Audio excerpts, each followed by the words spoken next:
വൈകുന്നേരം ജിമ്മ് കഴിഞ്ഞപ്പോഴത്തേനും നമ്മൾ നേരെ വിട്ടത് മീനെ പിടിക്കാനാണ് കേട്ടോ. ഒരു ലീവിന് വന്നു കഴിഞ്ഞാൽ ഏറ്റവും ഇഷ്ടപ്പെട്ട ഒരു ഹോബിയാണ് മീനെ പിടിക്കാൻ പോകാന്നുള്ളത്. കണ്ണി കണ്ട തോട്ടിലും മേട്ടിലെല്ലാം നമ്മളെ മീനെ പിടിക്കാൻ പറയില്ലേ, ചന്ദനം ചാരിയെ ചന്ദനം മണക്കും, ചാണകം ചാരിയെ ചാണകം മണക്കുന്നു. അതുപോലെ ചാരി ചാരി അവസാനം എനിക്ക് മീനെ പിടിക്കുന്നത് ഭയങ്കര ഇഷ്ടമായി മാറിയിട്ടുണ്ട് ഇപ്പോൾ. പക്ഷെ നമ്മളൊരു പുഴയിലേക്കാണ് കേട്ടോ വന്നത്. ഇവിടെ നല്ല കരിമീനെ കിട്ടും എന്ന് പറഞ്ഞിട്ടാണ് വന്നത്. വൈകുന്നേര സമയമായിരുന്നേ. നല്ല രസമുള്ള കുറെ സമയം ചൂണ്ടിട്ടിട്ട് നമുക്ക് അവസാനം ഒരു മുതലിനെ കിട്ടിയേ.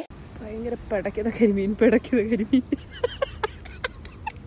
അലച്ചാള് പടയും പട്ടാളായി വന്ന് 4 മൂലക്കിൽ നിന്ന് ചൂണ്ടയിട്ടിട്ട് നമുക്ക് ആകെ കിട്ടിയത് ഈ ഒരു കുട്ടി കരിമീനെ കേട്ടോ. നമ്മൾ അതിനെ അതുപോലെ അങ്ങ് വിടുകയും ചെയ്തു. ഇപ്പോഴും ഈ മീനെ പിടിക്കാൻ വരുമ്പോൾ നമുക്ക് ക്ഷമ എന്ന് പറയുന്ന സാധനം, അതിന് നെല്ലിപ്പലകേന്റെ അപ്പുറത്തെ പലക കണ്ടാലും നമ്മൾ അതുപോലെ വടി പോലെ നിൽക്കണം. എനിക്കൊരു പ്രശ്നമുണ്ട്, 5 മിനിറ്റ് ചൂണ്ടയിട്ടാൽ എനിക്ക് അപ്പം മീനെ കിട്ടണം, അല്ലെങ്കിൽ എനിക്ക് ദേഷ്യം വരും. പക്ഷെ വന്നു കഴിഞ്ഞാൽ പിന്നെ അപ്പം വിശപ്പും വരും.